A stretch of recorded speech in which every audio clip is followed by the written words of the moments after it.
wanna be round a champion, a champion. This is me, I still on it, 'cause you all wanna be loved. Yeah, you all wanna be loved. All right. Happy hump day. Happy Wednesday to everyone who's on. We're so excited to just be with you again. And of course, we have some hot content for the night.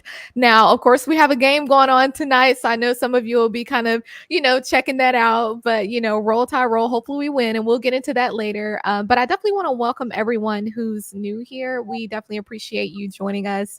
But also welcome back to those who've been here before. And make sure you hit that the like button, and also subscribe, and also hit that notification bell so you never miss a video, because we're always dropping content here. So my name is Sishi, and I'm the host for the Crimson Dynasty. And the Crimson Dynasty is essentially the sister channel of the Bama Standard Network, which I'm sure a lot of you are familiar with.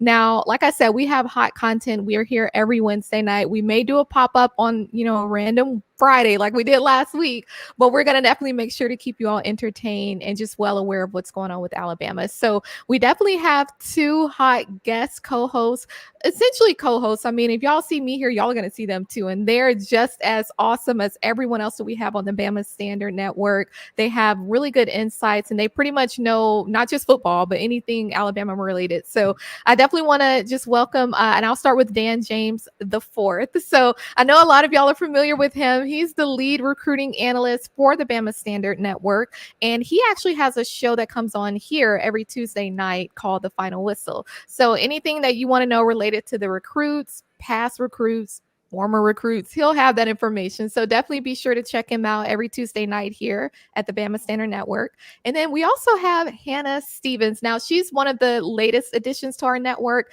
and she's been awesome. Literally every show that we've had, she's dropped knowledge, dropped gems. I'm sure a lot of the people and we've actually seen it in the live chat, like y'all have shown her a lot of love. And so we really appreciate that. And I want her to feel just that, I guess, that family vibe that we have here. So I definitely want to welcome you, Hannah. Now, Hannah, she has a sports broadcasting background from Alabama, and she's been on several college football shows recently, actually. She also has a radio show on ESPN Radio in Huntsville, Alabama, along with a podcast. So she'll drop a couple podcasts per month. So she has really good content, and we'll drop our social media information and anything else really that you can find us on towards the end of the show.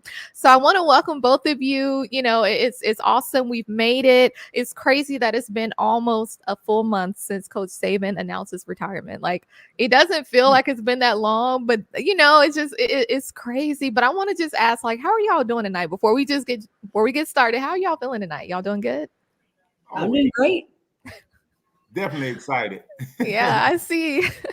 Okay, awesome. So one of the hottest topics, just this past few days really is just Junior Day in Tuscaloosa, right? Junior Day was huge for Alabama, to the point where I've seen several media sources and networks talking about, how Coach DeBoer has won Junior Day. And, it wasn't even just about the juniors, but we'll get into that. The first thing that I want to mention, though, is this is recent information that kind of just dropped, is that Coach Saban is going to be joining ESPN's College Game Day as an analyst. Now, honestly, I had a feeling that would happen. Like, there is literally no way that they're going to have him out there retired and not utilize him in some form of fashion. Now, I know that it was probably, his choosing, but he'll also be contributing to the NFL draft coverage as well. That'll be coming up. So I think that's awesome. And I first want to ask, what do y'all think about that? Hannah, I'll start with you. How do you feel about Coach Saban joining College Game Day? I think it's a no-brainer for ESPN. I think it is probably the smartest marketing and publicity move they've made in years. When they brought Pat on the show, it was more so to get viewers, right? And I think you just saw a little bit of a slumber on ESPN the last couple of years. And so, but if you remember correctly, Nick Saban's always been on, even with the national championship game coverage, if he's not been playing. And if y'all remember the awkward moment when he was on game day and they were talking about how Georgia's got a new dynasty, which did not last long, obviously. But, I think for ESPN, Nick Saban is not only like well-versed in football, but he is incredibly loved in the media. He is someone that is smart. He is profound in his answers, and he kind of like our show. We each have a different perspective. He has a unique perspective because he's coached on numerous levels, whether it was small ball or whether it was NFL or college football. And so I think for them to bring him on, it was a no-brainer. And I'm happy because I honestly can't imagine a Saturday without Nick Saban. So at least getting to see him on the screen before watching Kalen DeBoer lead the Crimson Tide on the field is going to be something exciting to watch. Agreed. And I would like to see Coach Saban run out on that field when we play Georgia. At least for the first few games, yes. Yeah, or at least when we play Georgia, like that'll be our first SEC game, and it's at home. So that needs to be huge. Now, Dan, how do you feel about Coach Saban joining College Game Day? Man, that's a great move by ESPN. It had got to the point where I didn't watch Game Day anymore. It was losing its luster. Yeah. They added Pat McAfee to draw in different viewers, which was a smart move by them. But to bring in the GOAT, who else would you want covering college football than the greatest of all time? Mm-hmm. So that was just another kick in the nuts to David Pollack.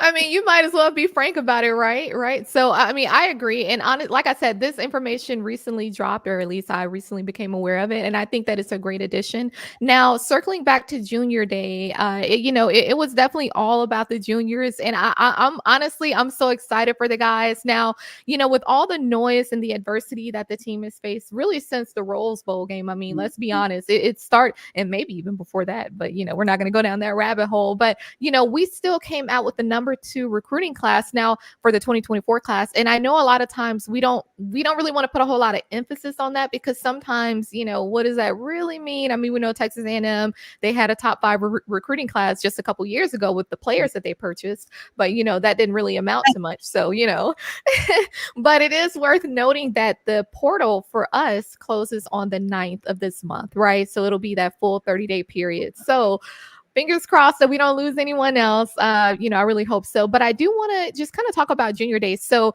there were actually 2 guys from our 2024 class who showed up, and I thought that spoke volumes. So we had, I think, Quentin Reese. Now he's a linebacker out of Ramsey in Birmingham, and he's been committed to Alabama pretty much since day one. I think since September actually, and he's one of the guys who signed today his letter of intent.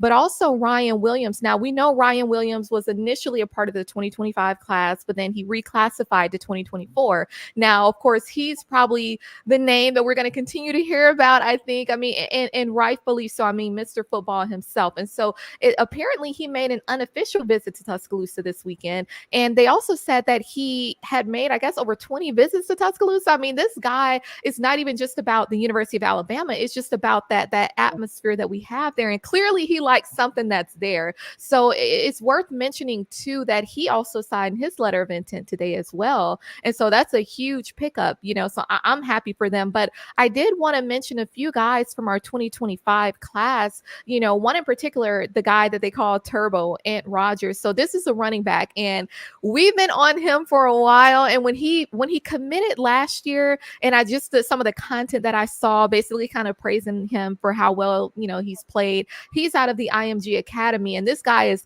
awesome. So the fact that he remained committed, to me, that spoke volumes. Now, there were so many guys. I mean, there was well over maybe 10 to 15 guys, if not more. Now, I'm not sure if Jamie French, that's one guy that I was kind of, he decommitted when Coach Saban retired. And I know that I think Ryan Williams has been trying to get him to, recommit, but, we'll see what happens there. But Dalen Upshaw, I think he's out of Phoenix City, Alabama. That's one guy who I think he's going to be very special. Now, he's, I think, 5'11". He's a receiver, and he's supposed to be really good. So we had a lot of guys that showed up on Junior Day, and I want to get y'all's perspectives on that. Have you heard anything in specific regarding the players? How do you feel about just, I feel like the turnout for Coach DeBoer. What do y'all think that signifies? And I'll start with you, Dan. What do you think that signifies? It signifies the hard work that Coach DeBoer has done, and it lets the rest of the SEC know that Coach DeBoer has arrived. This first Junior Day was more about getting acclimated to the recruits, getting them know, getting them familiar with Coach DeBoer and what he's building at the University of Alabama. They have a couple more Junior Days coming up where it's going to be really loaded. This one was had a little. A couple of big receivers coming in, Travis Smith Jr., CJ Wiley, But it's I would say a very successful junior day. Agreed. And Hannah, did you have anything that you wanted to add to that?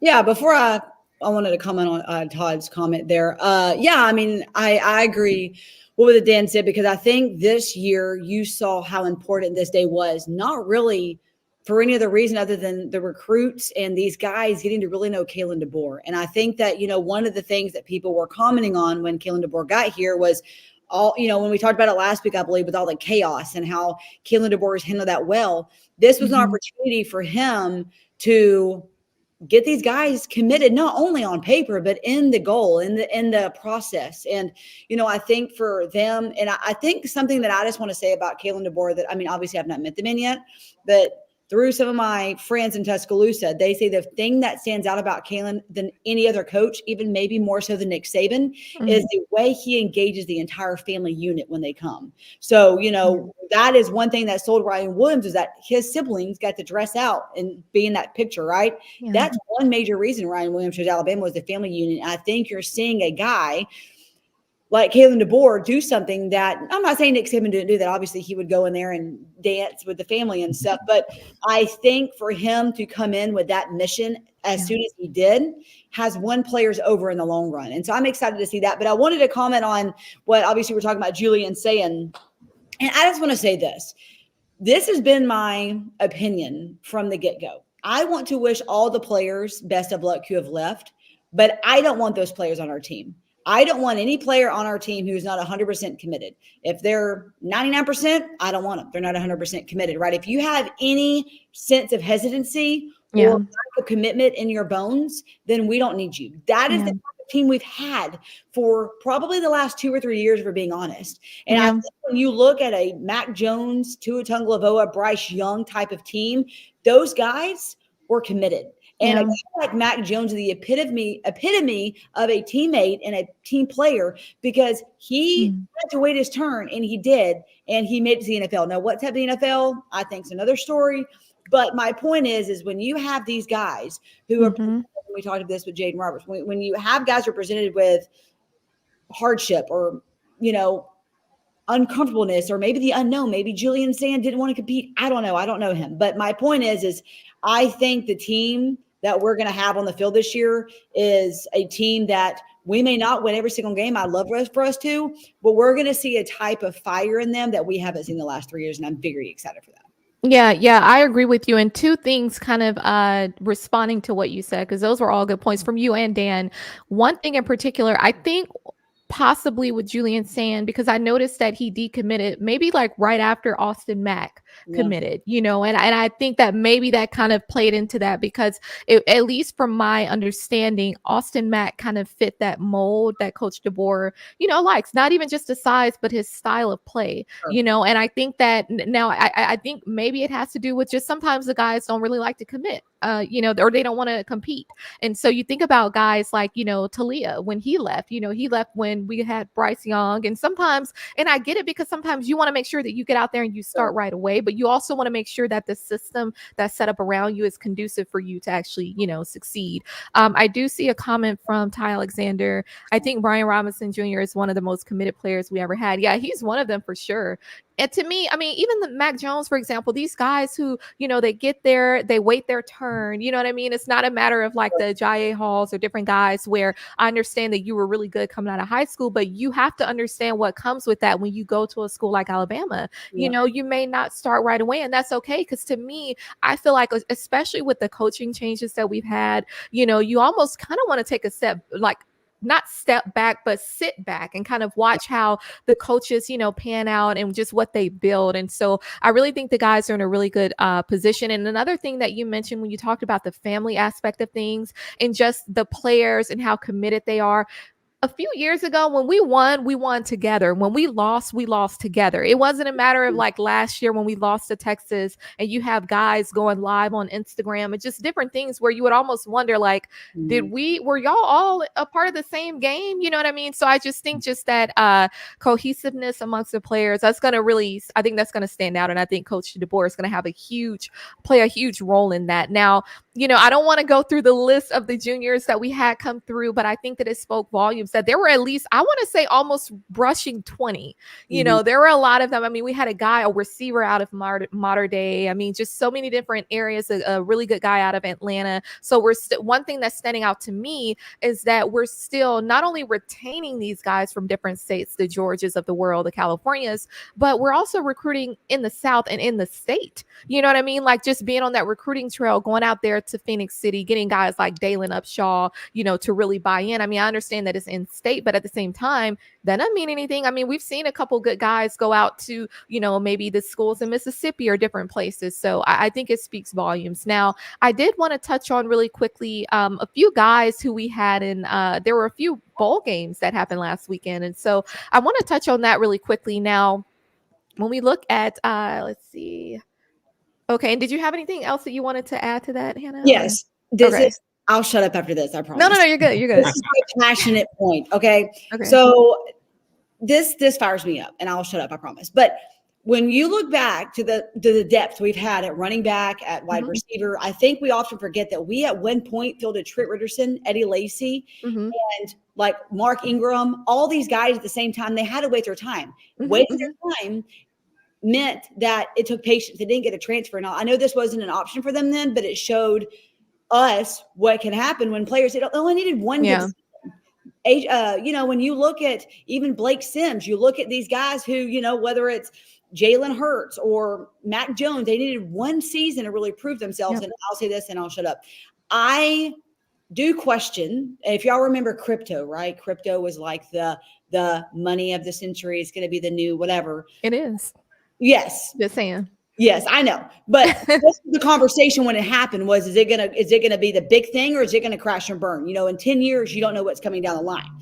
I think we're seeing this now with the NIL and transfer portal. What is this gonna be? Is this gonna be the new currency of college football, or is this gonna be something that in 5 or 10 years we're really not gonna know? And I think my reason I'm so passionate about this is because I think Alabama is going to be the program that goes old school, that's still going to use pennies, that's still going to pay with cash, so to speak. And we're going to be the program that relies on tradition and dynasty. And we're going to be that program that may not get to have a Texas A&M payday and pay people $100 million to come play.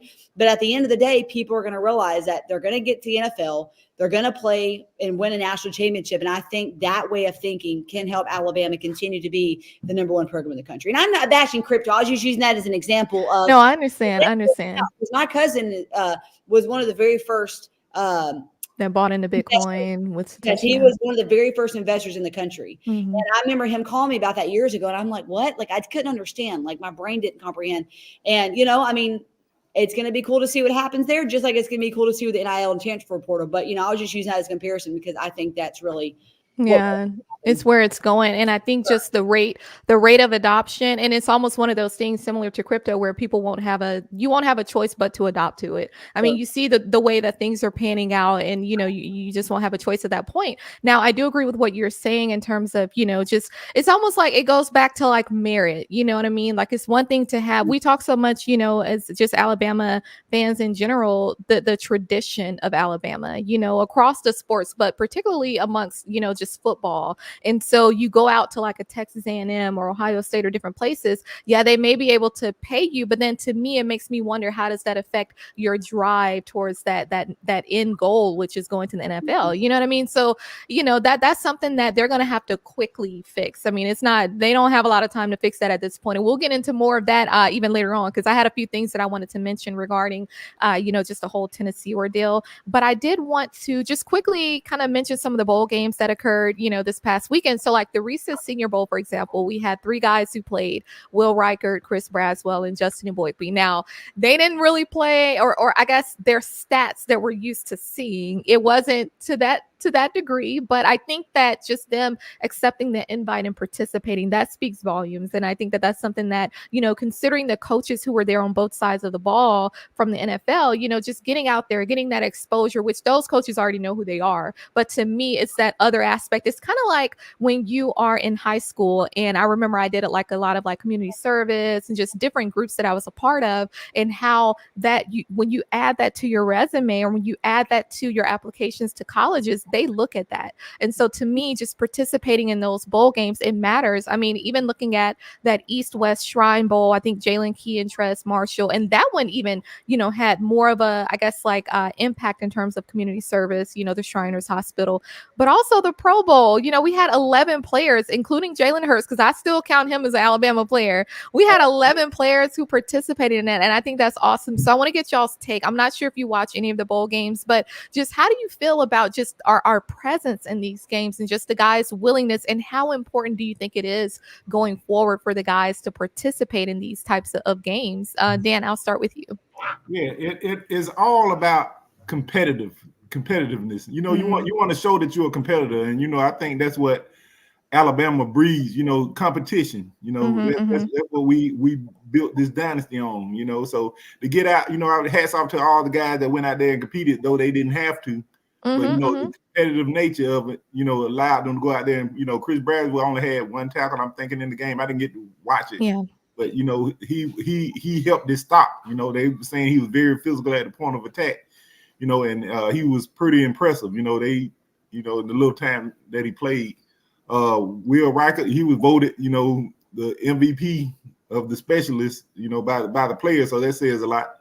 Yeah. So it's always helpful, and it's a good, 11 guys in the Pro Bowl. You told me something then, so. That just shows, Bama's not going anywhere, and I expect it to continue with Coach DeBoer.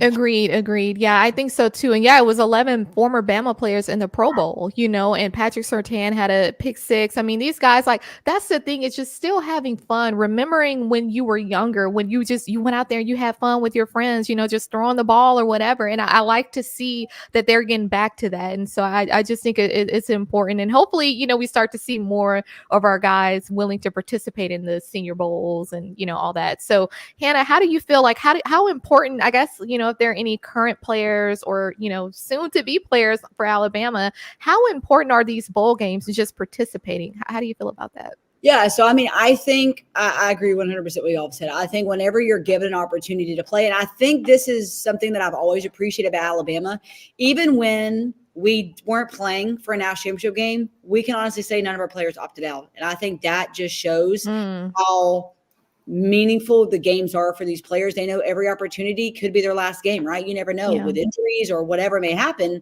But I think whether it's on the college level, whether like a guy like Will Reichard didn't have anything to prove, right? He literally he got, I think, an award stolen from him. But regardless, when you look at someone who has the NCAA scoring record and didn't really need to play, he did. And I think it was any opportunity for him to showcase himself, even when the next level, we'll talk about NFL. I mean, I think for me, I see it as a way for the players to get to just be themselves. Like when you look at Tua Tagovailoa and Jalen Hurts, when they were doing the challenge, target challenge, they were being goofy. Yeah. I mean, it's just fun. And I think that is just, I love the fact that you're never going to see an Alabama player, Lord willing, say, well, this game's not big enough for me, because it's a game. And I think it's on every level. And I think Nick Saban and, Lord willing, Kalen DeBoer will continue to instill a mindset that this is more than you. It's about a team, not about you. So play when you're given the opportunity to do so. Agreed. And I think on a professional level, these NFL scouts and coaches, I mean, I definitely think that they pay attention to that. They pay attention to the Florida States, all the, almost dozens of players from Florida State who set out of their game against Georgia. I think they pay attention to stuff like that. Like, yeah, whether you like the outcome of the college football playoff committee, I mean, unfortunately, they kind of screwed up throughout the last few years. And, we just kind of seen that trickle down. And so you still have to show up. That's the thing that needs to be preached. And I hope that Coach DeBoer, preaches that, is that you still have to show up when we play, the Michigan States of the world, or just different teams where, maybe we didn't make it to the playoffs. I mean, the guys still went out there and they had fun, whether we blew out the team, whatever it was. And so, I'm glad that the guys went out there and they had fun, so I definitely wanted to talk about, and I touched on it a little earlier, just about, and I see Chris Phillips, Roll Tide, love you guys. We appreciate it. Roll Tide. Y'all, look, y'all light up that chat. We have fun with it. I don't pay as much attention to it when we're live. I read every single one. I'm like, where's the haters? Good. No, I want you to, because you know how I don't want to go down that tangent hole and just like go off on someone. So, if you need to point out somebody, just let me know. I know Justin probably won't hesitate to put their comment on the screen, but okay. So I definitely wanted to talk about, I mentioned that today is National Signing Day, and it was really big for us. I mean, it's crazy because we had 3 guys sign, and you would think that, okay, it's 3, like, is that really big? No, it is big. And I think it's more so because of who we had signed. And so one person in particular that everyone keeps talking about, and rightfully so, is the guy, Ryan Williams. And I think it's a blessing that Isaiah Bond left. And I'm just going to say that because I feel like, and I've been trying to be careful how I kind of approach this subject, because everyone has their reasons for why they do what they do. But I think just looking at how things played out with Isaiah Bond, it literally made room for Ryan Williams. You know what I mean? Either way, he's someone that should start wherever he goes. But, being behind Isaiah Bond, that's kind of hit or miss. He probably would have started along with Kobe Prentice. But I think that this just sets the stage. You have like this XYZ receiver. I mean, Kobe Prentice, Ryan Williams, Kendrick Law. I mean, it's just, I don't know. And I feel like, with Isaiah Bond, that's one of those things where this is going to be, even with Caleb Downs, I feel like it's going to be a moment of just realization and a part of their character development, right? Like, how you do one thing is how you do everything, and being careful with the voices around you. Because I do believe that sometimes your family can kind of sway you in a certain direction where you have to remember that this is about you. I remember when I was studying engineering, there were a couple, people that I had classes with. And when I would ask them, well, what was your drive to study engineering, particularly the women, the female engineers, they would say that their families wanted them to. And I'm like, no, it has to be so much bigger than that, because at the end of the day, you're the one that's doing, spending those late nights and early mornings. Like, you have to know what your drive and what your why is. And so I'm glad that we got Ryan Williams. I think that was one of those blessings in disguise where when everyone was panicking, we got exactly who we needed. And so Ryan Williams, he signed his letter of intent today. I'm super stoked for him. I mean, he's been compared to the Julio Jones of the world, Devontae Smith. And now when you look, it's almost like deja vu when you look at the comparison with Julio Jones, right? Julio Jones was probably the best. He was the best 5-star wide receiver in state, in the state of Alabama that Coach Saban got. And just to see how that played out with Coach DeBoer, right? 5-star in the state of Alabama in his first recruiting class under him. So I think that speaks volumes. But 2 other guys, Noah Carter, who was initially, committed to Washington. He's an edge rusher. And then Quentin Reese, the guy out of Phoenix or Birmingham. So I wanted to get y'all's takes on that. So it's only 3 so far, but we're going to have a few more that's going to sign. But I want to get your take on this. Now, with Coach DeBoer, he's only been on for not even a full month yet.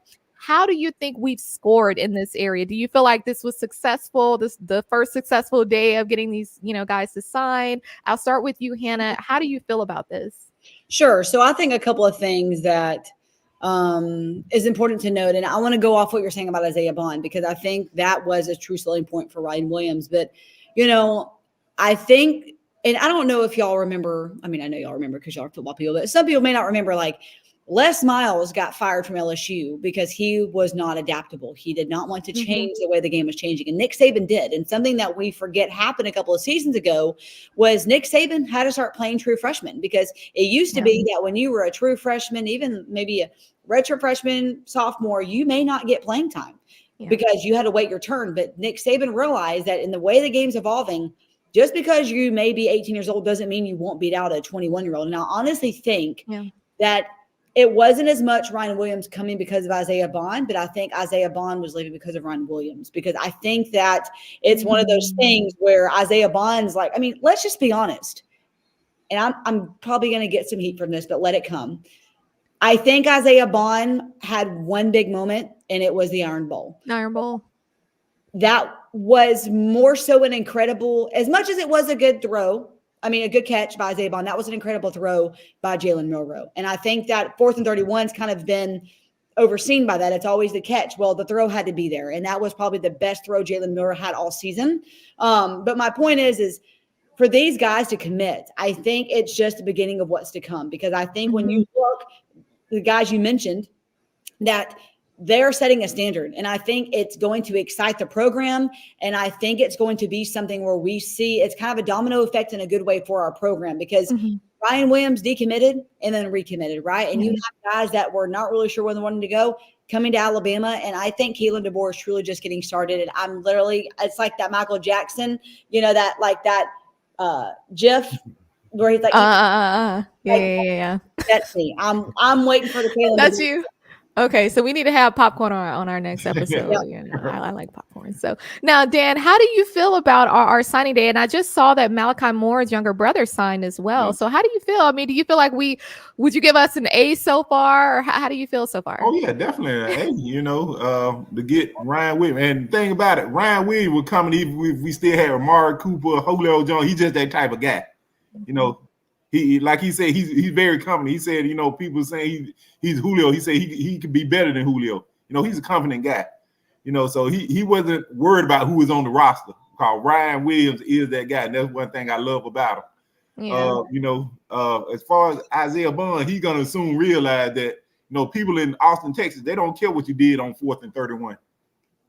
So you're not the hero on campus. You got to endear yourself to the fan base all over again. Yeah. So that's a lesson he's gonna have to learn. But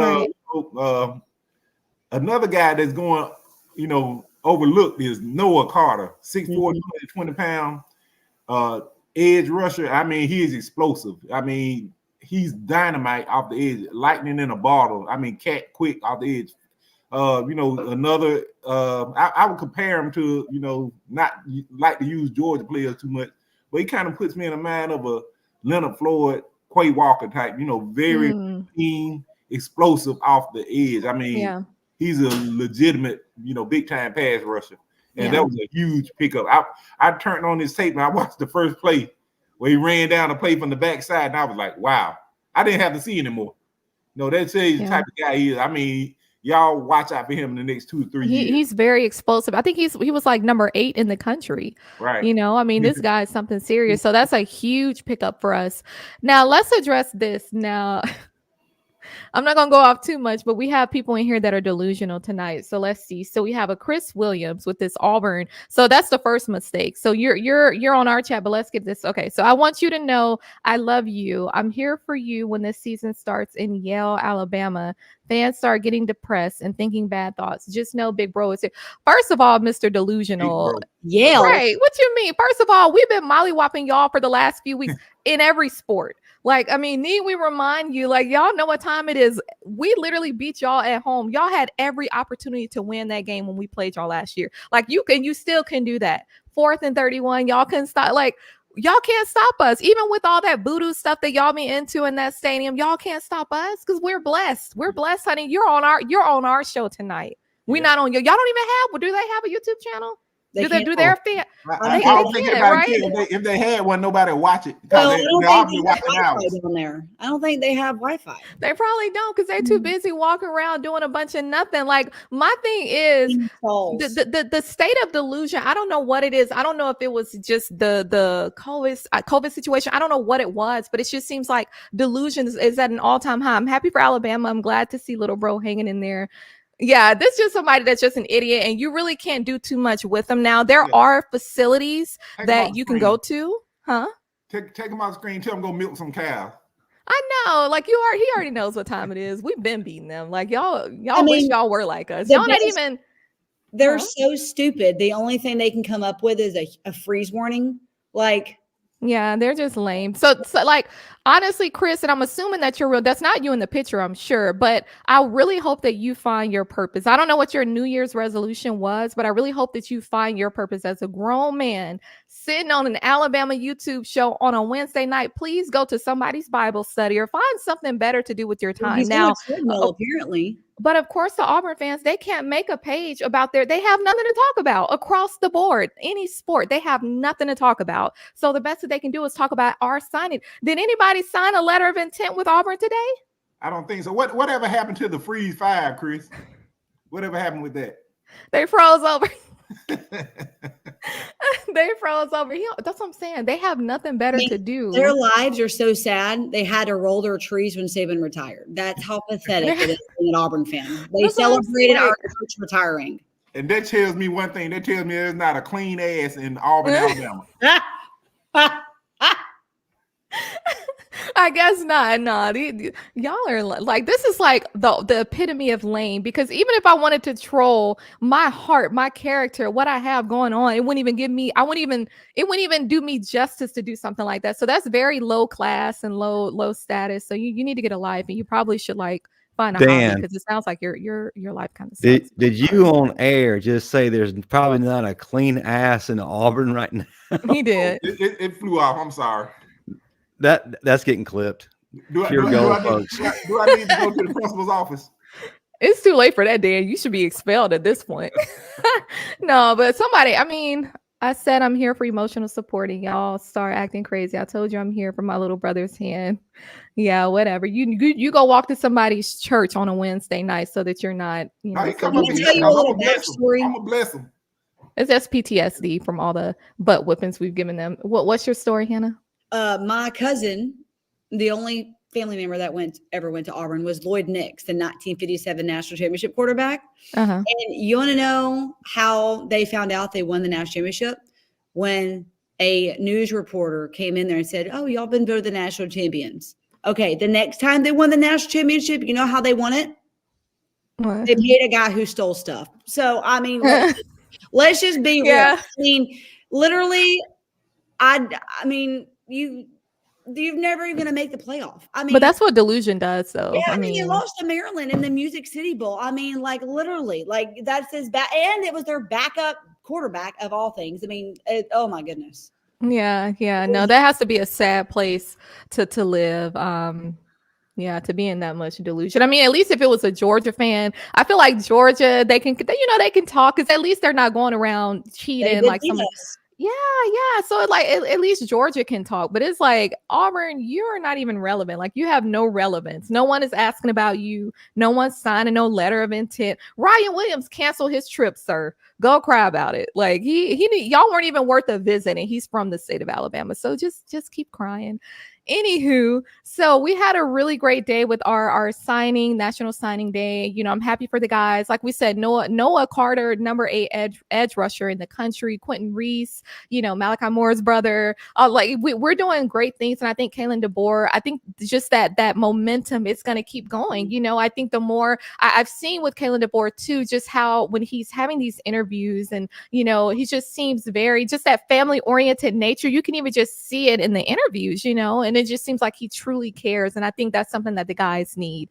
Now, I did kind of want to touch on, just speaking of Coach DeBoer, some of the staff additions and even just where we are now, because we actually did just add 2 additional staff members. So we did get another special teams coordinator, Jay Nunez, at Oklahoma. Now, Oklahoma was 12th in the nation in 2021 in yards per return. So that's worth mentioning. And I think that's a good pickup. It'll be, because what I'm noticing with Coach DeBoer is that he's being very strategic with all of these coaches, you know, whether it was the ones who decided to stay, the Freddie Roaches and Gillespie's, but also some of the ones who were coming from Washington and, you know, South Alabama, Coach Womack. So it's so many different moving parts. But along with Jay Nunez, we also got a new defensive assistant or inside linebackers coach, William Eboigbe from Washington. Now, this guy is going to be something special. Literally, Washington players, I mean, they just sung praises about him and just how much he cares, like to the point where the players literally feel like they can call him anytime and, you know, whatever they needed. So,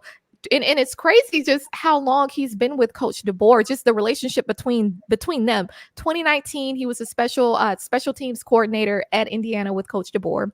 2020, through 2021, he was the defensive coordinator and linebackers coach with Coach DeBoer at Fresno State. And then 2012 Buffalo Bills, he was at the Buffalo Bills. So I think that speaks volumes. And I wanted to get y'all's opinions because when you look at those two additions, plus what we had already had, I mean, the guys who came over from Washington are OC Ryan Grubb, which there was a lot of talk about him, leaving, which he's not. Our wide receivers coach, Jamarcus Shepard, O-line, Scott Huff, tight ends, Nick Sheridan. So I want to get your opinion. How do you feel like we're doing, at this point with our coaching staff? I mean, I think that this is it at this point, but how do you feel? I mean, would you give Coach DeBoer an A with the staff, or do you think that maybe he kind of missed it a little bit? I'll start with you, Dan, on this one. Definitely. It was an A when it was incomplete, Yeah. Coach William Ng brought from Washington. I think he had some contractual obligation before he could officially, be put into the role. Mm-hmm. But yeah, he was the guy. He was the guy as of 2 weeks ago. It was just a matter of when. Mm-hmm. Big, huge pickup. You want to, in a 4-2-5 system, you want a guy that's familiar coaching your linebackers. So, definitely he was going to get one of his guys to be the linebacker coach. Yeah. So, big pickup and, tremendous staff. We definitely upgraded the coaching staff overall from last year, the past few years. So agreed. It's, and one thing I can say about all of them, energy. They all bring energy, and that's huge. And they, a younger staff too. And so I'm very excited for the next couple of years in Tuscaloosa. Yep, I agree. And then shout out to Ty Alexander for the super chat. That was a 6 out of 10 rant. I'm not ranting like y'all want me to. I know those are days of the past. It's really not worth it. Like when you see that people are obviously delusional, I mean, you just start to look just as delusional as them. I mean, really, you can't argue with a fool, right? And then shout out to Don Parker for the super chat. Anyone that throws toilet paper in trees is extra special. The bread isn't fully baked, kind of special. Nothing but the tie, y'all. 4th and 31. Yeah, look, that's why I say I think it's PTSD. That's a trauma response. What y'all just saw from that guy, the so-called Bama hater, Auburn guy, whatever he's supposed to be, that is a trauma response. So make sure y'all note that next time you see something like that in the comments. That's someone who's watched their team get beat so many years that they're in a state of delusion and they haven't. So hopefully they find some therapists that can help them. They may need to check into I don't know. I mean, I don't know if it's any saving for people like that, but anywho, Hannah, I want to get your opinion and your take on our latest staff additions. And then how do you feel? How would you rate our coaches staff right now? Yeah, I would definitely say an A.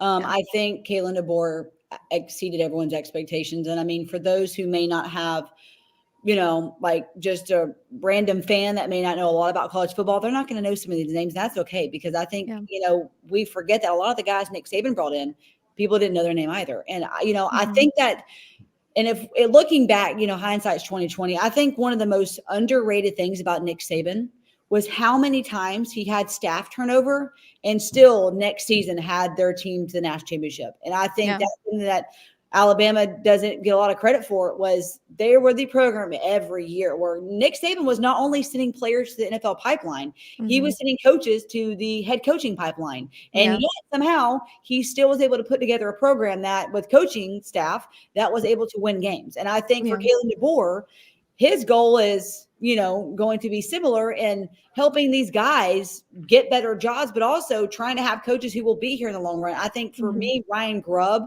was a no-brainer because I think that's a guy who is loyal, who is committed, and has the same vision. Now, some of these other guys, in different position coaches, they're going to eventually want to leave, and that's okay. But if we can have kind of like a Nick Saban, Kirby Smart relationship with Kalen DeBoer and Ryan Grubb, so to speak, then we're going to see a longevity of Alabama football. And there's one other thing I want to say, and I'm giving him a shout out because Vinny Sinceri was a standout player at Alabama, and he is now the assistant coach for the University of Washington. And so I just want to give him a little plug. I'm friends with him. He's a great guy, but he has worked his rear end off to get where he is. And so that's, to me, like, I'm super proud of him. And although I wish he was coming to Alabama, I think his time will be coming back. But to get this opportunity is huge. So congratulations. And that's a really good point too, just to see some of our guys go to different schools. And like you said, they probably will have an opportunity to come back to Alabama. And speaking of which, we do have a former Alabama player, Rob Ezell. He was just hired as South Alabama's offensive coordinator, Wow. and so I think that's a big move as well, right? And so, Mhm. and speaking of South Alabama, when you are able to have that level of impact where you have a head coach that's willing to come and take a coordinator position at Alabama. Now, I understand South Alabama to Alabama, but at the same time, you're going from head coach to a coordinator level position. So I just think that speaks even more so to, Coach DeBoer and the impact that he has. And so I do want to I know we mentioned Georgia, to the delusional Auburn fan, but I wanted to mention something regarding Georgia. So they're crying again. And I say it's more so, one of their former players. And so they have a former player, James Cook. Now he plays for the Buffalo Bills, but he made a very interesting comment a few days ago, and he essentially said that if he is, let's see, I don't know. He essentially said that if Georgia was in the playoffs last year, they would have won it all. And he said that he thinks that the committee didn't want to see them go back to back. And so that was the second wrong thing that he said and what he said, because they wouldn't have won because we beat them. That's number one. Number two, they just won back to back. So maybe he forgot about that as well. So he's saying that the playoff committee just didn't want to see them win back to back. But then he also said that he felt like the committee knew that Coach Saban was about to retire. So they just basically let us in. What do y'all think about that? I'm not going to rant just yet about that, but I want to know. I'm going to start with you, Hannah. What do you think about that statement? I mean, that's as stupid as us saying if we would have beat Michigan, we would have made it to the national championship game. Like, what? Like, no, that's stupid. I mean, they're so like, I don't even know where to get started with this, because I mean, on one hand, we beat them fair and square in the SEC championship game. Now, I know that was their first loss. I understand that. But at the same time, there's no way they would have played Michigan as well as we did. And granted, we had a center who could not snap the ball consistently. The only thing consistent was the inconsistency. And secondly, we had players on the team who honestly, I think were just toxic, if we're going to be completely honest. Yeah.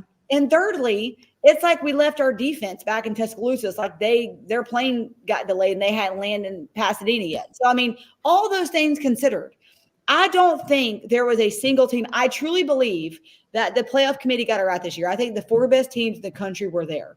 Now, I think when you look at a Washington-Texas matchup, that was incredible to watch. That was probably one of my favorite playoff games I've seen the last couple of years besides Alabama. But when you look obviously at Michigan, Washington, was that matchup great? No.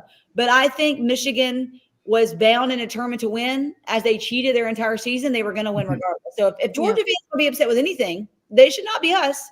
It should not be Nick Saban. I don't care. Honestly, at the end of the day, let's just be real. Nick Saban was a class act. He could have done a whole retirement tour, like, in our retirement era, so to speak, like Taylor Swift, and next season announced this season, hey, I'm retiring next year.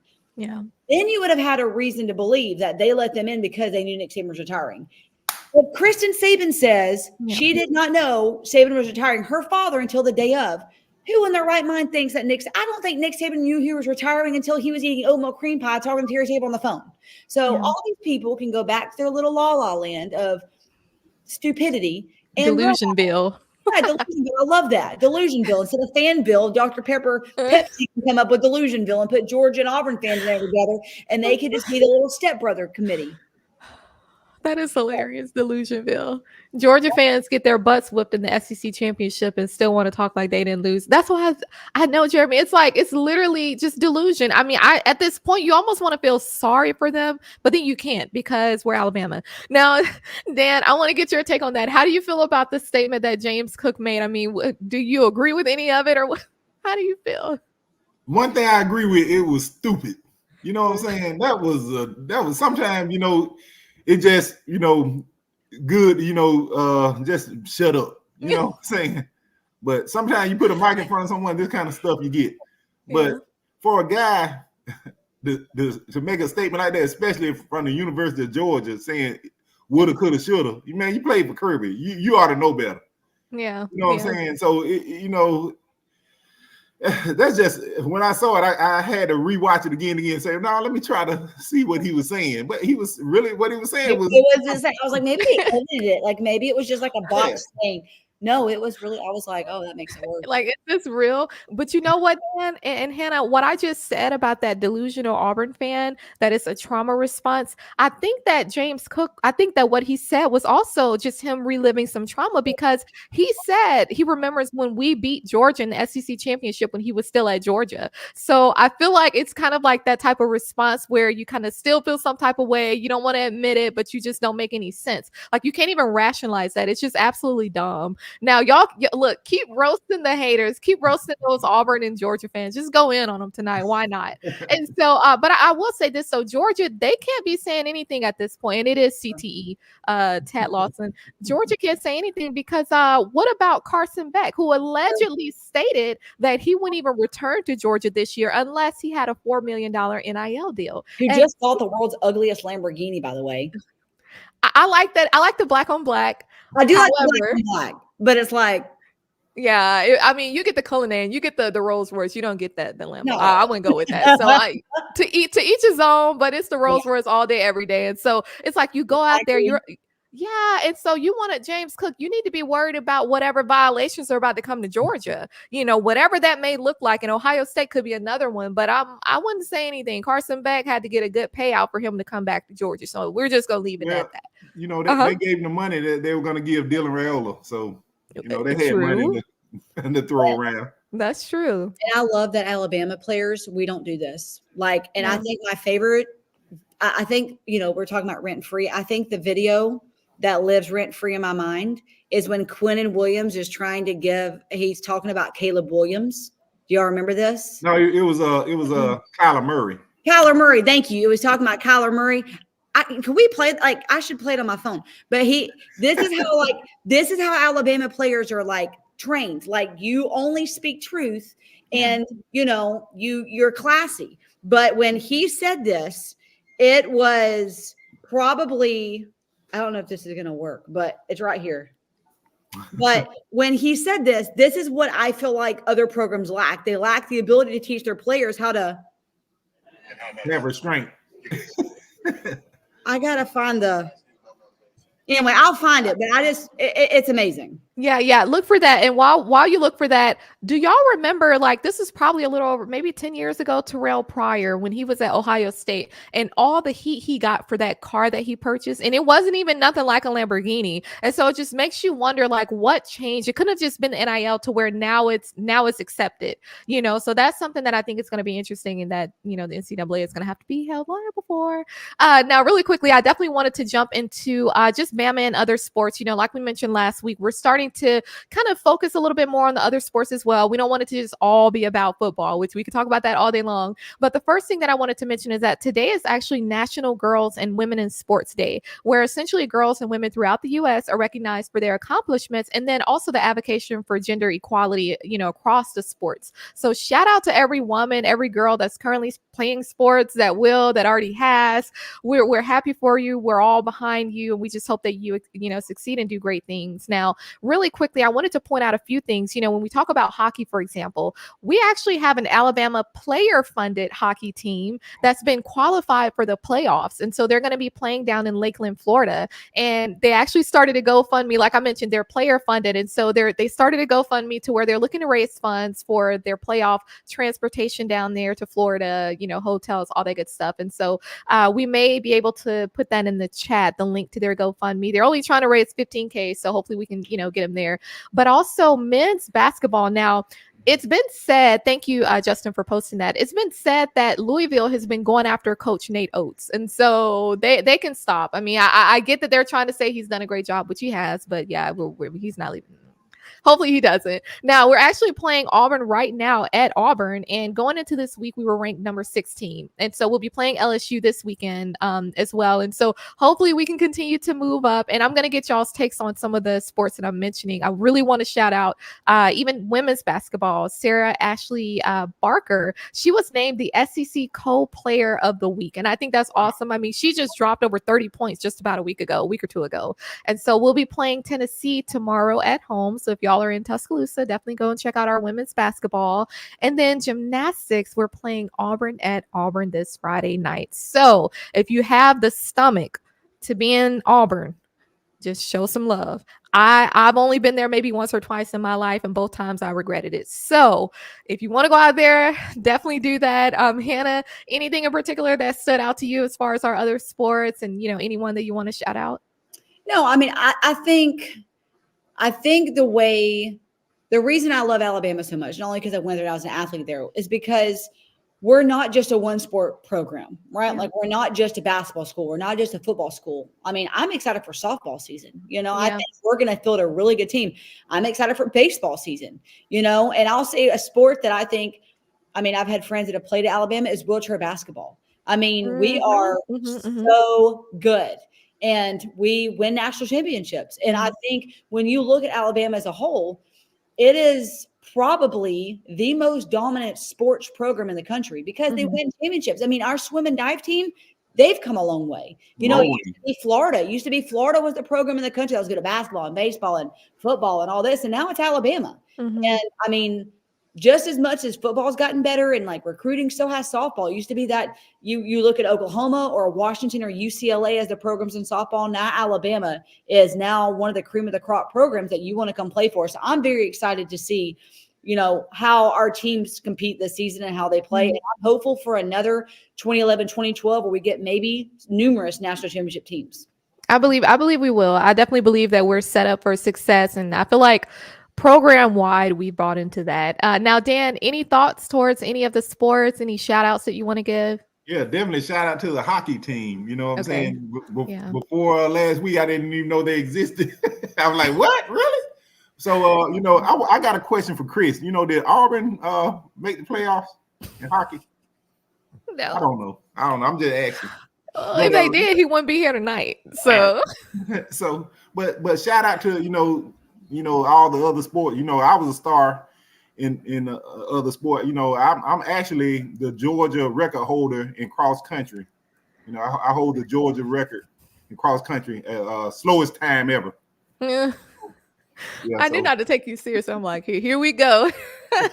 Like, what is he about to say? No, look, like I said, Auburn, they don't have anything to talk about. They definitely don't want to talk about the L's that we've been handing them, like basically almost the shape of those hockey sticks. So the best they can do is just come here with Big Brother. We can console you. We can help you kind of, we can work through that trauma, that PTSD. You don't have to go through that alone, Chris. Like you really don't, but hopefully you go through those at least 4 stages of grieving that I think that you're going to be going through. I think you already kind of maybe past the first stage, but we'll see. We're here for you though.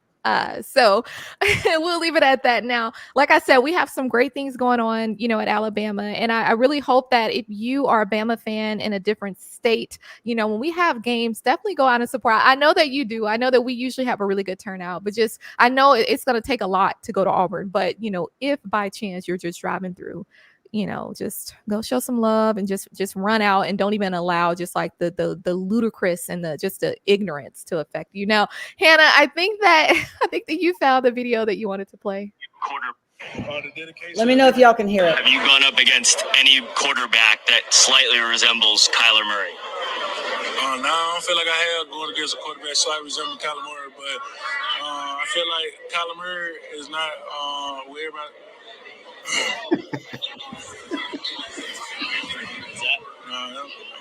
Oh my God. That is hilarious.